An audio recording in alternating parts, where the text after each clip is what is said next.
Une vendeuse du grand magasin fait la rencontre d'une cliente bien singulière, une perroquet qui, avec seulement 1 euro en poche, souhaite acheter le plus beau cadeau du monde. On apprend que sa fille, malade depuis des années, a passé presque toute sa vie à l'hôpital et qu'il ne lui reste que peu de temps à vivre. La maman perroquet veut lui offrir un présent, mais les longues années de soins ont épuisé toutes leurs économies. N'ayant plus qu'un seul euro, elle s'est rendue au grand magasin Polaire, réputé pour exaucer tous les souhaits, dans un ultime espoir. Akino comprend tout le poids de 7 euros et se met aussitôt à parcourir le magasin de fond en comble, cherchant désespérément le cadeau à 1 euro qui mériterait le qualificatif de « meilleur ». Mais en vain, alors qu'elle ne sait plus où donner de la tête. Les rubans qui virevoltent dans le magasin et les clients qui se prennent en photo lui donnent soudain une idée lumineuse, elle sait enfin quoi préparer. Seulement voilà, à ce moment précis, elle doit aller accueillir le célèbre sculpteur mammifère, invité d'honneur du magasin pour les fêtes de Noël, et perd ainsi toute possibilité de préparer le cadeau. Dans sa détresse, 2 lionceaux viennent à sa rescousse. Akino leur confie la mission de préparer ce cadeau à 1 euro, puis file recevoir le maître sculpteur. Une foule de curieux se presse devant l'œuvre du maître, admirant cette sculpture de glace représentant un tigre à dents de sabre, étincelante et parfaite. C'était l'être cher du sculpteur, l'animal préféré de sa défunte épouse, un véritable chef-d'œuvre.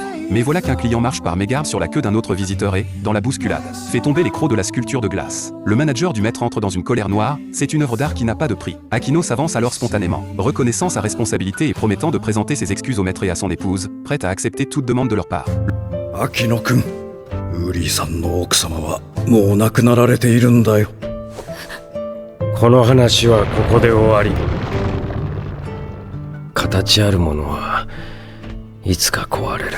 Le sculpteur ne lui en tient pas trop rigueur, mais bouleversé par le souvenir de sa femme disparue. Il va s'asseoir dehors, perdu dans ses pensées. Akino s'approche pour le réconforter, mais ne trouve pas les mots. C'est finalement le maître qui prend la parole, méditant sur le fait que même les plus belles choses, comparées à l'éternité de l'univers, ne sont que feux d'artifice éphémères. Lui-même doute parfois du sens de son travail, même la plus éclatante des sculptures de glace finira par n'être qu'une flaque d'eau. Rien n'est éternel en ce monde. C'est à cet instant que les 2 lionceaux arrivent avec le cadeau à 1 euro. Ils lancent la vidéo qu'ils ont tournée, à l'écran. On voit le petit perroquet alité, visiter, tout le grand magasin Polaire depuis son lit d'hôpital. On y découvre un père furet et sa fille s'offrant mutuellement des cadeaux dans une scène pleine de tendresse. Monsieur Loup préparant son mariage avec émotion, le directeur du magasin, un grand pingouin, glissant depuis l'étage le plus haut, téléphone à la main, offrant une vue unique et imprenable sur l'ensemble du magasin. Ces instants chaleureux, ces visages sincères et souriants, voilà pour Akino, le plus beau des cadeaux. Cette vision touche le sculpteur en plein cœur et lui apporte une révélation, les choses matérielles finissent par disparaître. Seuls les souvenirs porteurs d'amour restent à jamais gravés dans les cœurs. Au même moment, le client responsable de l'incident vient présenter ses excuses sincères au maître.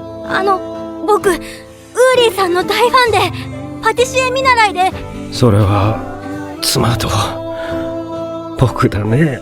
Peut-être que ce sont ces instants, ces petits moments, qui donnent tout son sens à l'existence du grand magasin. Un gâteau offert avec amour, un cadeau à 1 euro porteur d'une affection inestimable, traversant les distances pour apporter lumière et espoir dans la chambre d'hôpital du petit perroquet.